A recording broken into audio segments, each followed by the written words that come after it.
Johnny y Betty Stam eran misioneros norteamericanos en la China y eran muy jóvenes, casi recién casados, cuando en 1934 los dos fueron martirizados por su fe. Johnny y Betty tenían una niña que no tenía 1 año todavía, y esa niña sobrevivió y fue criada por unos tíos en Estados Unidos. Johnny y Betty fueron decapitados por su fe. Cuando fueron ejecutados, algunos creyentes fieles enterraron sus cuerpos y pusieron en sus tumbas el siguiente versículo. Este versículo describía a esta pareja. Filipenses 1, 20 y 21. Cristo será exaltado en mi cuerpo, ya sea por vida o por muerte. Pues para mí el vivir es Cristo y el morir ganancia. Leí la historia de esta pareja esta semana. De hecho, Melissa me mandó la historia para que la lea, para animarme.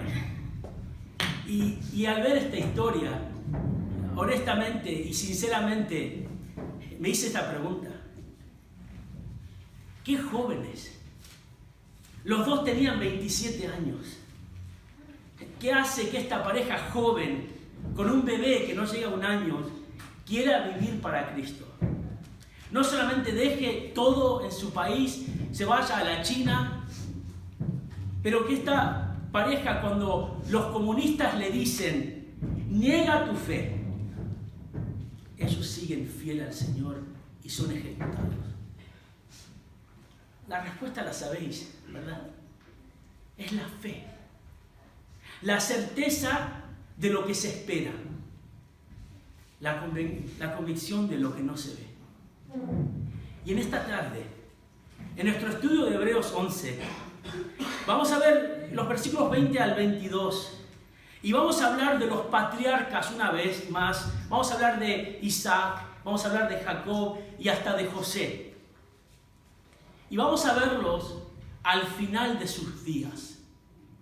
Ya viejos, ya con muchos años encima. Y lo que dicen ellos habla de su fe, de qué tipo de fe tenían estas personas. Estamos estudiando el capítulo 11 de Hebreos y lo que dice sobre la fe.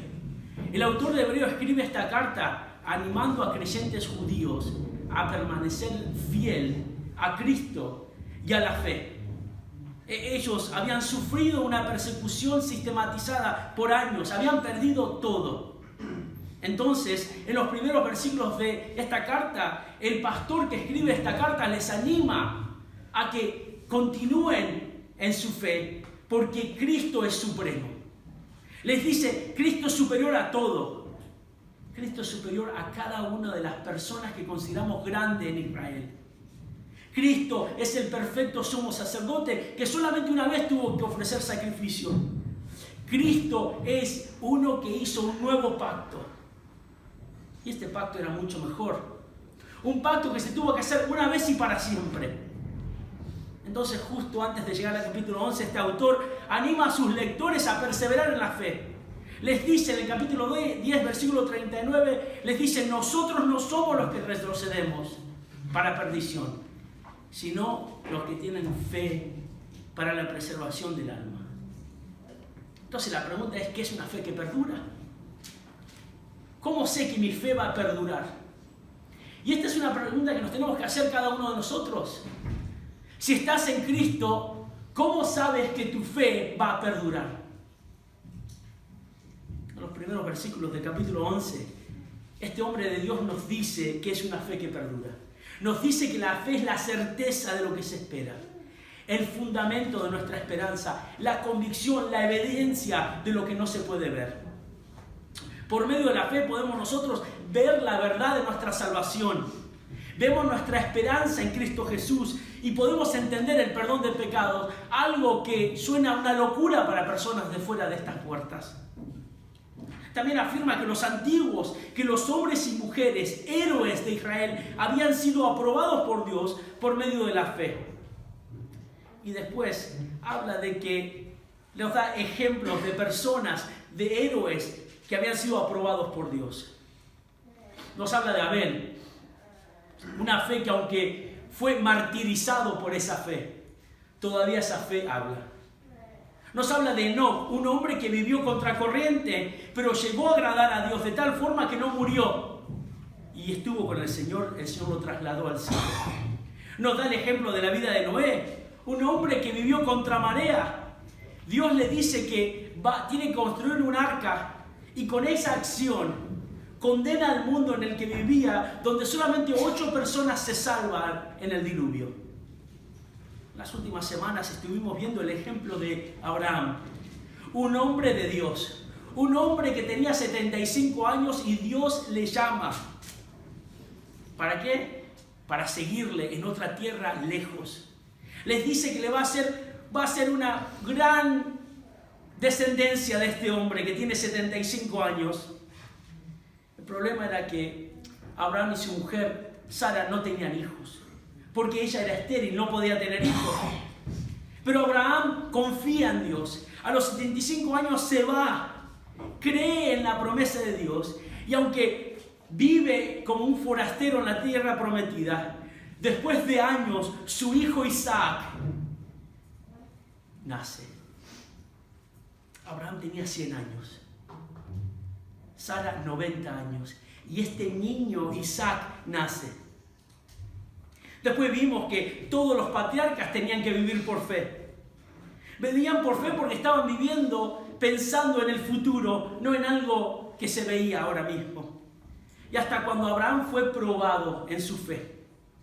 Cuando Abraham fue probado y Dios le dijo, dame a tu único hijo. Abraham no tiene problemas. Él le ofrece a Dios su único hijo porque sabe quién es Dios. Sabe que Dios va a cumplir su promesa. Vimos que la prueba, aunque había sido difícil, nos mostraba que Abraham confiaba en Dios, no porque Abraham era una gran persona, sino porque Dios era un gran Dios, que podía resucitar a su hijo de los muertos. Los versículos que nos tocan esta noche. El autor de Hebreos prosigue en la historia de Israel. Y ahora nos habla de los descendientes de Abraham. 3 hombres de renombre. 3 hombres que eran muy respetados en Israel. Isaac, Jacob y José. Vamos a ver que estos 3, en cada uno de estos descendientes de Abraham, su hijo, su nieto y sus bisnietos, al momento de morir, estos 3 hombres hablan y miran hacia el futuro y hablan de cosas que solamente podían suceder por fe. Mirad lo que dice Hebreos 11, 20 al 22. Por la fe bendijo Isaac a Jacob y a Esaú, aún respecto a cosas futuras. Por la fe Jacob al morir bendijo a cada uno de los hijos de José y adoró apoyándose sobre el extremo de su bastón. Por la fe José al morir mencionó el éxodo de los hijos de Israel y dio instrucciones acerca de sus huesos. En estos versículos vamos a encontrar que estos 3 patriarcas, al final de su vida, vemos como su fe seguía como una fe robusta, una fe fuerte. Tanto que en sus profecías, en cada uno de estos, vamos a ver profecías que hablan del futuro, no hablan del presente. Y cada uno de ellos se refiere a las promesas que habían recibido Abraham años atrás. Mira el primero, la fe de Isaac, profecías que miran hacia el futuro. La fe de Isaac, profecías que miran hacia el futuro. Versículo 20, una vez más, por la fe bendijo Isaac a Jacob y a Esaú, aún respecto a cosas futuras. Después de varias semanas de hablar de Isaac como un niño prometido, como alguien que iba a ser prometido, ya le conocemos bastante bien, aunque solamente lo conocemos como un muchacho. Sabemos la promesa que Dios le había hecho a Abraham. Nació cuando su padre, Abraham, tenía 100 años y su madre, Sara, tenía 90. Pero la vida de Isaac no es una vida muy ajetreada como la de su padre o la de su hijo ni su nieto. De hecho, Isaac no viaja mucho. Vive en Canaán y vive una vida relativamente tranquila comparado a sus familiares. A los 40 años, Isaac se casa con Rebeca.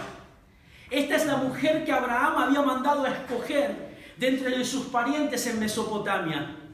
Y nos dice la palabra de Dios que Rebeca era una mujer hermosa. Pero nos cuenta Génesis 25 que Rebeca tenía el mismo problema que su suegra Sara. Rebeca era estéril. Pero en Génesis 25-21 nos dice que Isaac oró al Señor en favor de su mujer. Y Dios le escuchó. Y Rebeca pudo concebir. Otro contratiempo. ¿Os acordáis? Los descendientes de Abraham iban a ser como la arena del mar. Iban a ser como las estrellas de los cielos. Pero acá vemos que a Rebeca no puede tener hijos. Pero Dios en su gracia, en su misericordia, para con esta familia y cumpliendo su promesa, hace que conceda, le concede el poder concebir a 2 hijos varones, mellizos. Y dice la palabra de Dios que ellos luchaban entre sí en el vientre de su madre. Tanto que Rebeca está muy mal y va a consultar al Señor. Rebeca misma ahora dice, están peleando estos 2 niños en mi vientre, no sé qué está pasando. Acompáñame a Génesis 25. Rebeca está muy mal. Va a consultar al Señor y le dice, bueno, ¿qué está pasando? Y en Génesis 25-23 vemos la primera profecía que se dice de estos 2 mellizos singular. Mirad lo que dice aquí. Dice, y el Señor le dijo a Rebeca, 2 naciones hay en tu seno, y 2 pueblos se dividirán desde tus entrañas. Un pueblo será más fuerte que el otro, y el mayor servirá al menor. Estos niños iban a ser rivales. Y algo muy interesante es que el menor iba a servir al mayor. Los niños nacen y salió Esaú, el primogénito, velludo y rojizo, y su hermano Jacob ha sido del talón de Esaú. Se nos dice que Esaú era un diestro cazador. Jacob se nos dice que era un hombre que habitaba en tiendas, un hombre de casa. Esaú, lógicamente, era el preferido de papá. Jacob era el preferido de mamá. Cuando eran jóvenes, Esaú, por un plato de comida, vende su primogenitura. Esto era muy importante. No era solamente, bueno, tú naciste antes que yo. La primogenitura era algo que tenía mucha importancia en esa cultura y en especial para la familia de Abraham y de Isaac. Pero nos dice Génesis 25-34 que Esaú menospreció la primogenitura. Luego, Esaú no hace caso a sus padres y se casa con 2 mujeres cananitas.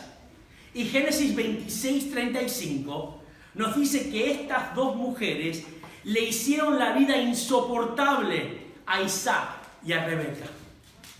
Allí la palabra insoportable quiere decir que fueron de gran amargura para ellos. Así que Esaú es que nació primero, pero hasta ahora vemos que ha menospreciado su primogenitura por un plato de guisado, y también desobedece a sus padres y se casa con 2 mujeres cananitas, y pasaron los años. Y ahora nos encontramos en Génesis 27, acompañando a Génesis 27, y la historia de la bendición de Isaac. Ya conocéis la historia, pero acompañadme allí. Jacob le hace honor a su nombre cuando Isaac estaba avanzado en años y casi es ciego. Quiere bendecir a su hijo primogénito, y Esaú, como realmente era el primogénito, quería bendecir a Esaú. Entonces, como era ciego Isaac, Jacob le engaña, le miente y suplanta a Esaú y le roba, entre comillas, la bendición de su padre. Mirad lo que dice Génesis 27:27. Dice, y él se acercó y lo besó, y al notar el olor de sus vestidos, lo bendijo diciendo, he aquí el olor de mi hijo. Es como el aroma de un campo que el Señor ha bendecido.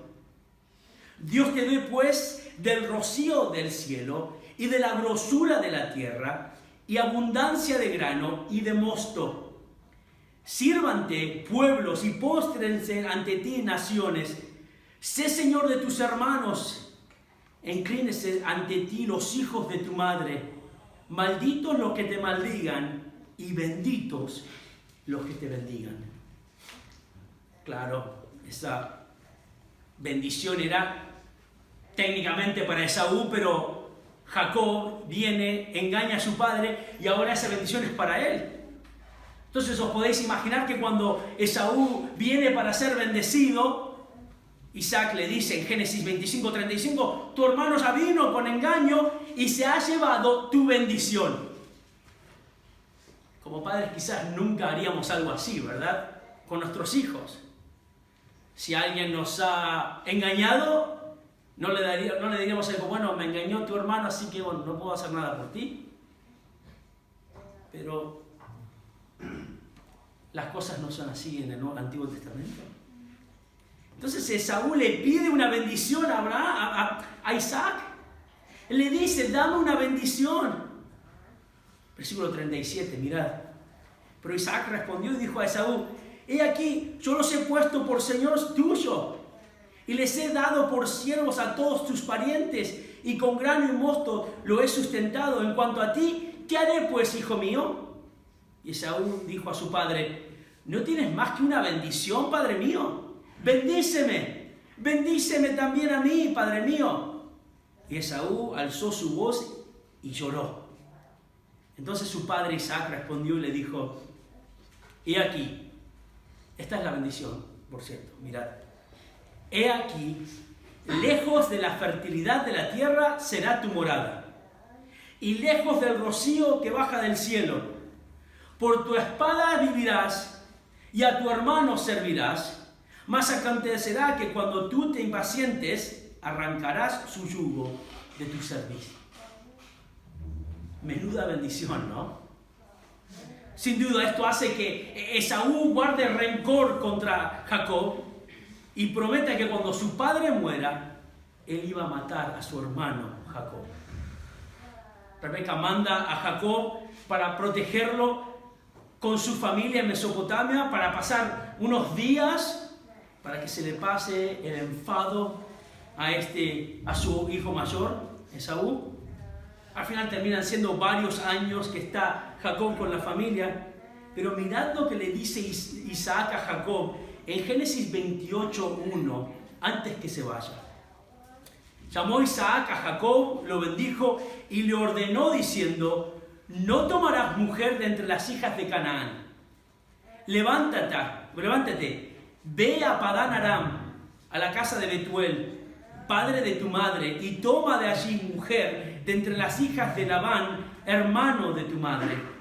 Y el Dios Todopoderoso te bendiga, te haga fecundo y te multiplique, para que llegues a ser multitud de pueblos, y te dé también la bendición de Abraham a ti y a tu descendencia contigo, para que tomes posesión de la tierra de tus peregrinaciones, la que Dios dio a Abraham.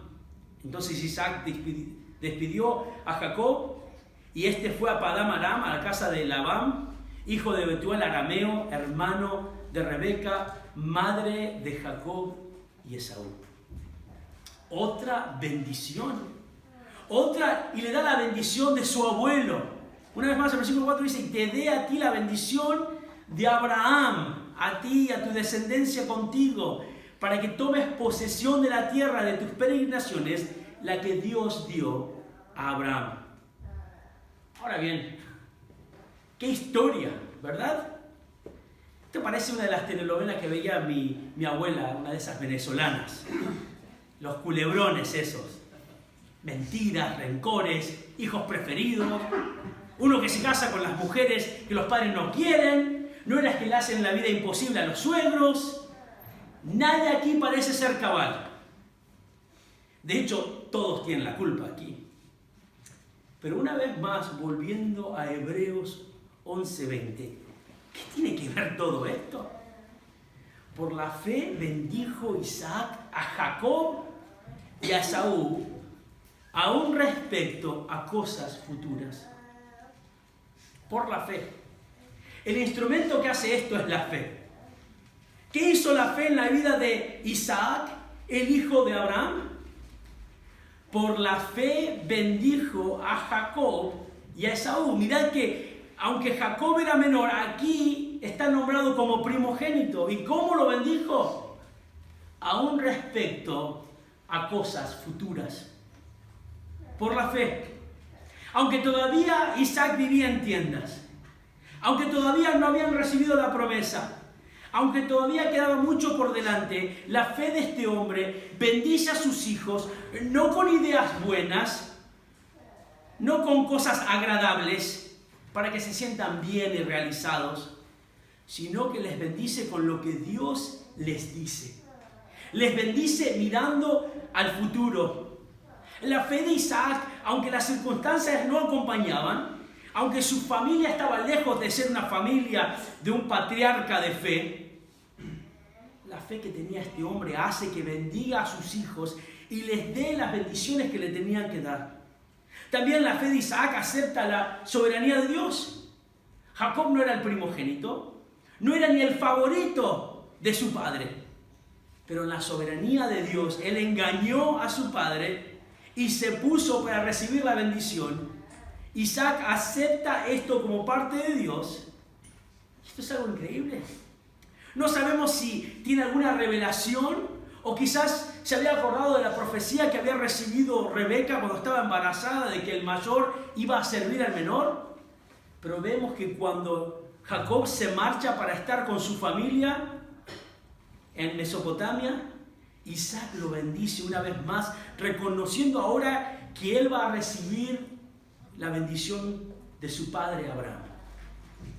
La fe de Isaac confía en la soberanía de Dios, no solamente en medio de las circunstancias que parecen adversas. Todavía estaban viviendo en tiendas de campaña. Todavía no habían recibido la tierra prometida y no la iban a recibir por años, cientos de años. Pero la fe de Isaac confía en Dios. Imagínate lo que estaban pensando aquellos que estaban leyendo esta carta de Hebreos por primera vez. Estaban sufriendo, estaban siendo perseguidos, estaban realmente siendo probados por Dios. Sin duda ellos conocían la historia de Isaac, Rebeca, Esaú y Jacob. Y lo que sale a relucir aquí es la fe de Isaac y la bendición. La situación, las circunstancias que estaba atravesando Isaac eran adversas. Y ellos también estaban siendo perseguidos, estaban pasando situaciones adversas. Y al mismo tiempo la fe de Isaac tendría que ser de tanto ánimo para aquellos creyentes, sabiendo que la fe de Isaac miraba al futuro. Para nosotros tiene que ser igual. Quizás estás aquí esta tarde y estás pasando por algo. Estás pasando por alguna prueba. No entiendes algo que está pasando en tu vida. Quizás estés frustrado por el pecado. Al mismo tiempo, tenemos que mirar hacia el futuro. Tenemos que mirar hacia nuestro futuro y vivir con nuestro futuro en mente. No solamente vivir en el presente. Mira el ejemplo de Isaac. El patriarca menos apasionante de todos. No se mudó mucho, no tuvo grandes batallas, ni tampoco vio muchos milagros. Pero se nos dice aquí en Hebreos 11 que era un hombre de fe. Un hombre de tanta fe que miraba hacia el futuro sin importancia cuáles eran las circunstancias. Imagínate, era ciego. Y al mismo tiempo confiaba en Dios. la fe de Isaac. Mirad el versículo 21. Vemos aquí la fe de su hijo Jacob. La fe de Jacob. Profecías, promesas y adoración que miran hacia el futuro. Profecías, promesas y adoración que miran hacia el futuro. Versículo 21. Por la fe Jacob, al morir, bendijo a cada uno de los hijos de José y adoró apoyándose sobre el extremo de su bastón. La historia de este suceso se encuentra en Génesis 48. ¿Por qué no me acompañéis a Génesis 48? Jacob había vivido una vida muy interesante, nada que ver con su padre Isaac, mucho más interesante. Jacob tuvo 12 hijos y conocemos esa historia, ¿verdad? Tuvo 2 mujeres, 2 hermanas, Lea y Raquel, y él amaba a Raquel. Con Raquel tuvo 2 hijos, José y Benjamín, y José era el favorito de él. Luego de que sus hermanos vendieran a José a Egipto, José había ascendido a ser el gobernador de Egipto. Y durante una hambruna, Jacob y su familia se reencuentran con José por casualidad. Y allí van a vivir. Y Jacob termina sus días viviendo en Egipto.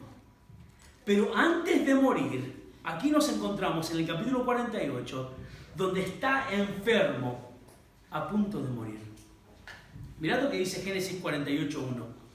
Y aconteció que después de estas cosas le dijeron a José: he aquí tu padre está enfermo.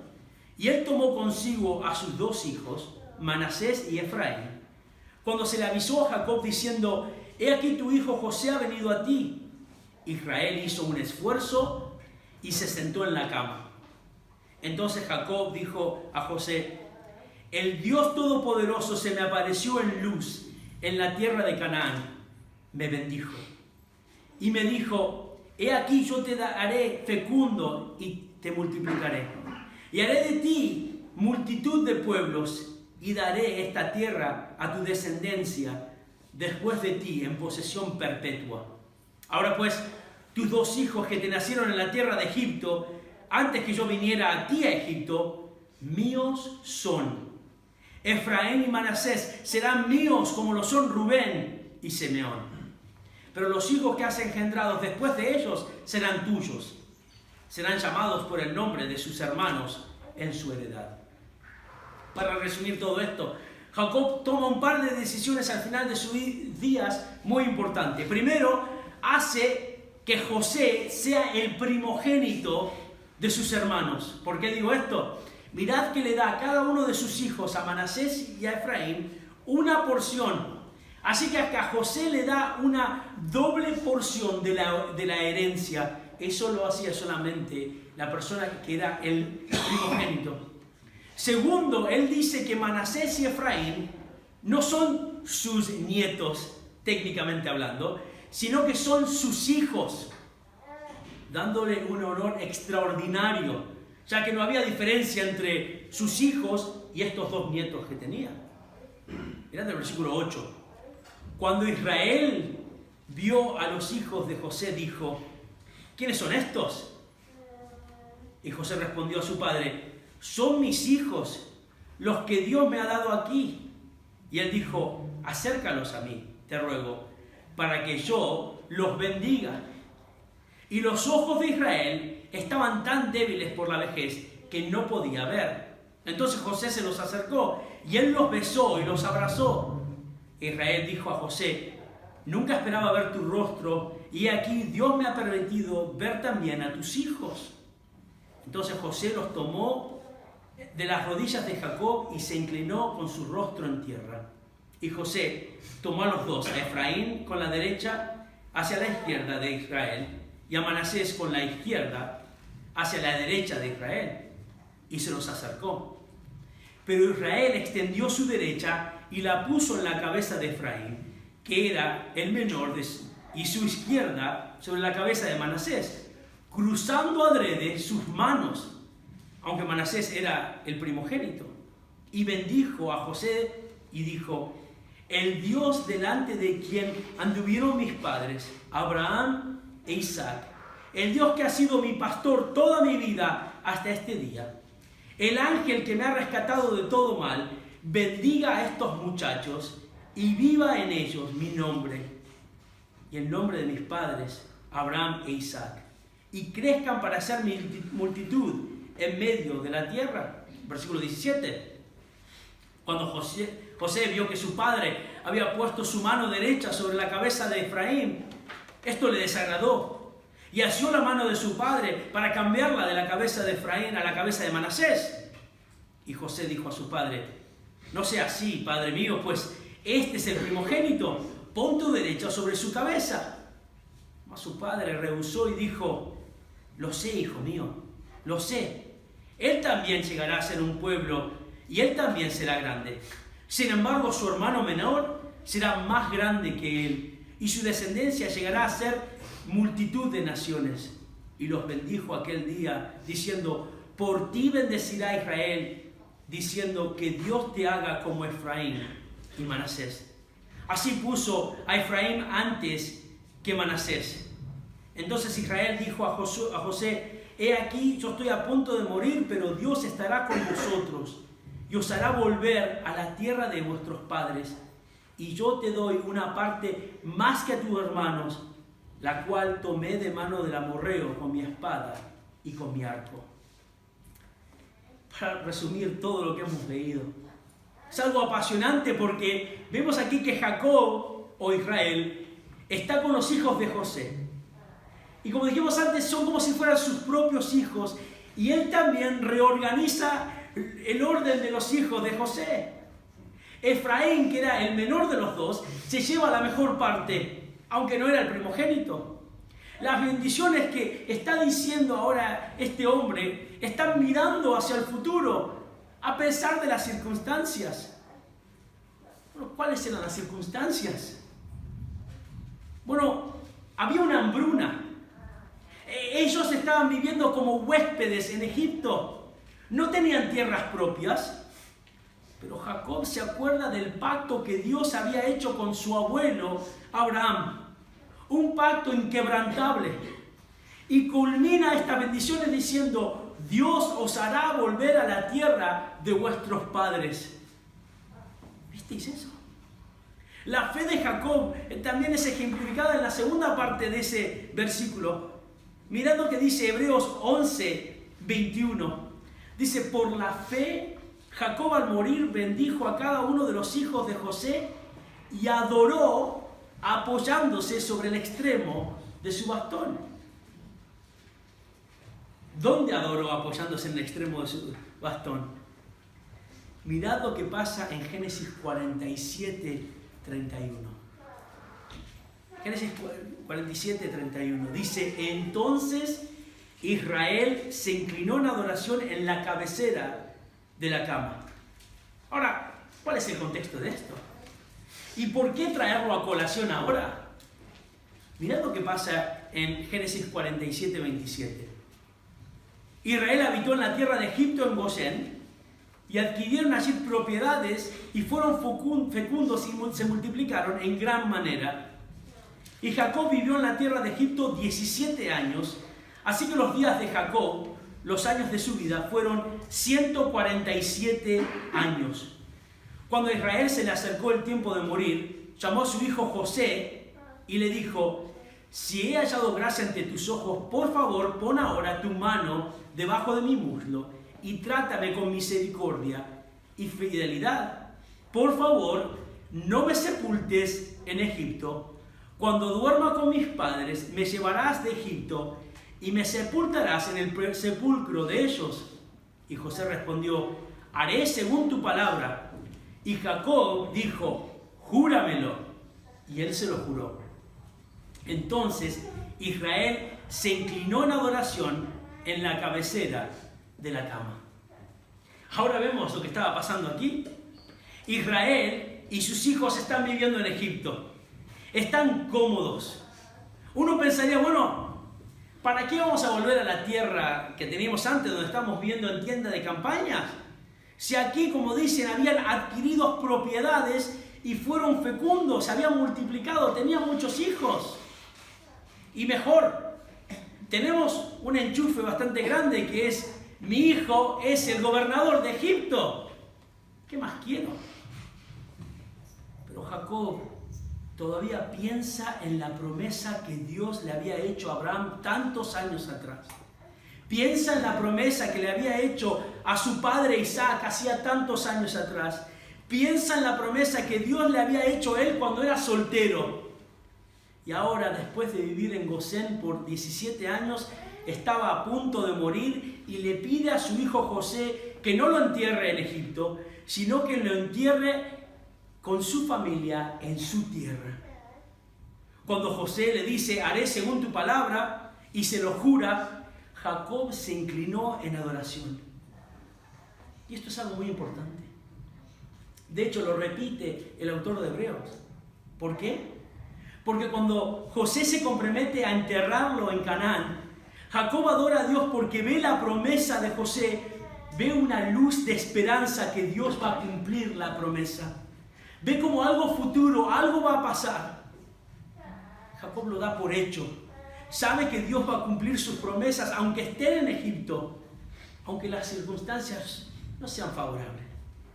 De hecho, José cumple esa promesa inmediatamente después de que muere Jacob. En Génesis 50, del 12 al 14, vemos como él y sus hermanos entierran a su padre en la cueva de Macpela, que era la misma cueva que Abraham había comprado para enterrar a su esposa Sara. Jacob le hace prometer a José y José cumple. Piensa en esto. Piensa en cómo esta historia sería de tanto consuelo para cristianos judíos que estaban siendo perseguidos y estaban desanimados. Al pensar que Jacob, o mejor dicho Israel, el padre de Israel, confió en el Señor, confió en sus promesas de tal forma que las daba por hechas, aunque las circunstancias no parecían favorables. Claro, es fácil confiar en Dios cuando la vida te sonríe, pero cuando estás en una situación difícil es cuando nuestra confianza se decae, ¿no? Jacob es un ejemplo de fe. Una persona que miraba hacia el futuro constantemente. Una persona que confió en Dios y en lo que Dios había dicho. También lo fue su padre, Isaac, un hombre de fe que miraba hacia el futuro. Los dos miraban hacia el futuro, confiaban en la promesa de Dios. ¡Qué hombres de fe! Nos queda un último. Hay otro ejemplo que vemos en el versículo 22. ¿Quién va a ser sino José? La fe de José. Profecías y preparativos funerarios que miran hacia el futuro. Profecía y preparativos funerarios que miran hacia el futuro. Versículo 22. Por la fe, José, al morir, mencionó el éxodo de los hijos de Israel y dio instrucciones acerca de sus huesos. José vivió 110 años y murió en Egipto. José tuvo una vida bastante ajetreada, como dijimos antes, como la de su padre. Había sido un hombre muy importante en Egipto. Podéis leer la historia de José en otro día, Génesis 37 en adelante. Pero para ver la historia de José, me gustaría llegar al final, ver la muerte de José. Vamos a Génesis 50. Génesis 50. Génesis 50, vamos a ir al versículo 22.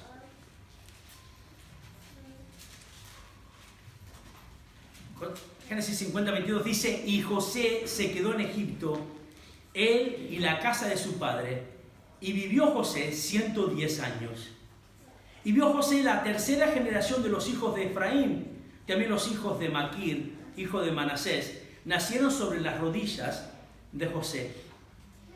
Versículo 24. Y José dijo a sus hermanos: yo voy a morir, pero Dios ciertamente os cuidará y os hará subir de esta tierra a la tierra que él prometió en juramento a Abraham, a Isaac y a Jacob. Versículo 25. Luego José hizo jurar a los hijos de Israel diciendo: Dios ciertamente os cuidará y llevaréis mis huesos de aquí. Y murió José a la edad de 110 años y lo embalsamaron y lo pusieron en un ataúd en Egipto. Esto es destacable, un par de cosas. Primero, José habla del éxodo. No con lujo de detalle, pero menciona de que Dios iba a cuidar al pueblo de Israel, que los iba a hacer subir de Egipto a la tierra que Dios había prometido a Abraham. Escuchad esto, hacía ya 200 años de esta promesa. 200 años de esta promesa. Mirad que José menciona a los patriarcas, menciona a los tres, a Abraham, a Isaac y a Jacob. Y habla con seguridad de la salida de Egipto, aunque Israel no estaba muy bien en Egipto. Y tiene esperanza de que iban a ser llevados a su tierra. Pero lo destacable aquí es que da instrucciones sobre sus huesos. Podríamos pensar, bueno, está siendo prevenido. Pero mirad dónde quiere ser enterrado. En la tierra prometida. La tierra de su padre Jacob. La tierra de su abuelo Isaac. La tierra de su bisabuelo Abraham. Recordad que José tenía 17 años cuando salió de Canaán. Había vivido toda su vida en Egipto. Si cuando murió tenía 110 años, eso quiere decir que vivió más de 90 años en Egipto. Pero él quiere ser enterrado con su familia. Él quiere ser enterrado en la tierra que Dios le había prometido a su familia. Y la fe de José mira hacia el futuro. Mira hacia el futuro y confía en Dios.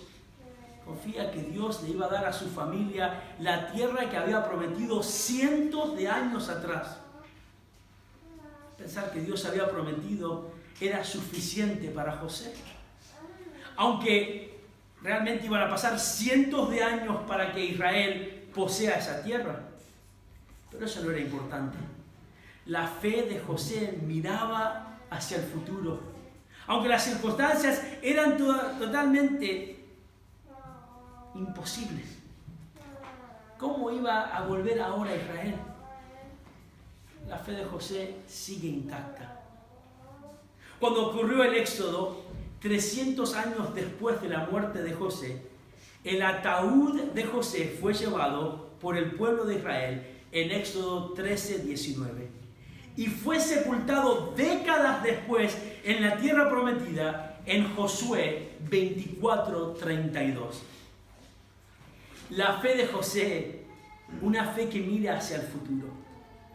Imaginaros la bendición que sería para los creyentes que recibieron esta epístola, el saber de la fe de los héroes de Israel, el saber de la esperanza de estos hombres, aunque las circunstancias no les acompañaban.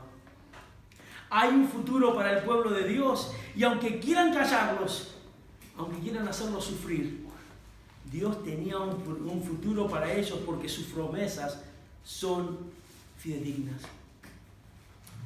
Los tres tenían algo en común, ¿verdad? Isaac, Jacob y José. Esto nos hace acordar de un pasaje que vimos hace unas semanas atrás, en Hebreos 11:13. Mirad lo que dice. Aquí está hablando de Abraham, de Isaac y de Jacob. Pero podríamos añadir a José también. Dice, todos estos murieron en fe, sin haber recibido las promesas, pero habiéndolas visto y aceptado con gusto desde lejos, confesando que eran extranjeros y peregrinos sobre la tierra. Porque los que dicen tales cosas claramente dan a entender que buscan una patria propia. Y si en verdad hubieran estado pensando en aquella patria de donde salieron, habrían tenido oportunidad de volver. Pero en realidad anhelan una patria mejor, es decir, celestial.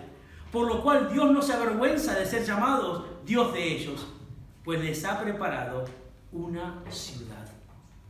Estos tres, o mejor dicho, 4 con José, murieron sin recibir la promesa. De hecho, para el tiempo de Jacob y José la promesa parecía lejano. Están viviendo a cientos de kilómetros de Canaán, de la tierra prometida. Había una hambruna. Las situaciones eran adversas. Quizás pensaban, no vamos a volver nunca más algunos. Pero los ojos de la fe ven más allá de las circunstancias.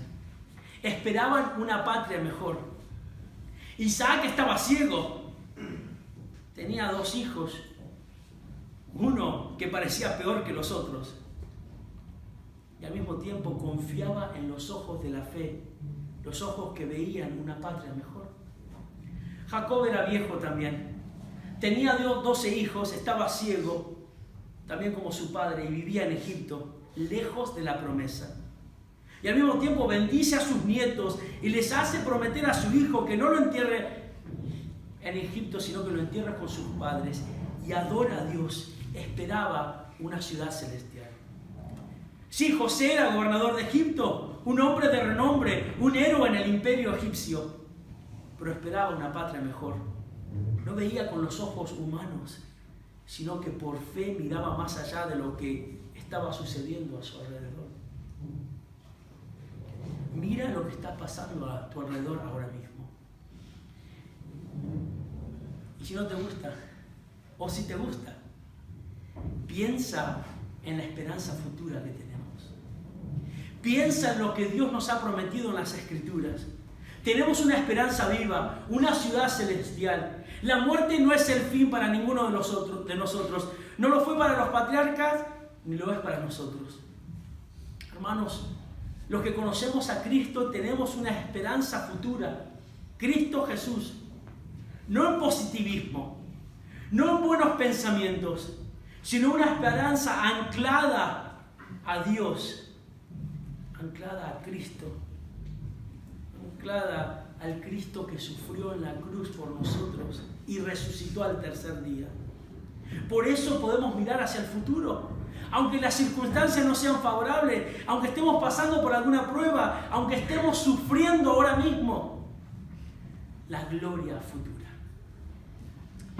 Justo antes de ser ejecutados, John y Betty Stam, de los que hablé al principio del mensaje, enviaron una carta a la misión que les había apoyado todo el tiempo que estuvieron en la China. Y en la carta, John explica lo que estaba pasando. Mirad lo que dice al final de la carta. Mi esposa, mi bebé y yo estamos hoy en las manos de los comunistas en la ciudad de Sinte. Ellos demandan $20,000 para liberarnos, aunque ya es demasiado tarde. El Señor os bendiga y os guíe. En cuanto a nosotros, que el Señor sea glorificado, ya sea por la vida o por nuestra muerte. La fe de esta pareja fue algo extraordinario. Una fe que confiaba en Dios, una fe que no estaba aferrada en esta vida, sino aferrada en Cristo. Mi oración esta semana por vosotros fue y va a ser esta semana también, es que podamos vivir agarrados a Cristo. Agarrados y centrados en la cruz de Cristo. Vamos a ver cruces por todos lados esta semana. Nosotros sabemos lo que quieren decir. Que nos aferremos a esa cruz y pongamos nuestra mirada en la gloria futura, como lo hicieron los patriarcas. Oremos. Señor, gracias por tu palabra. Gracias porque podemos confiar en ella.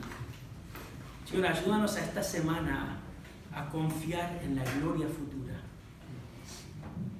Señor, ayúdanos a aferrarnos a la cruz, no como algo religioso, sino porque en ella está nuestra salvación, donde el perfecto Hijo de Dios murió y pagó por nuestra maldad. Y ahora somos libres por su muerte y su resurrección. Padre, gracias por lo que has hecho por nosotros. En el nombre del Señor Jesús.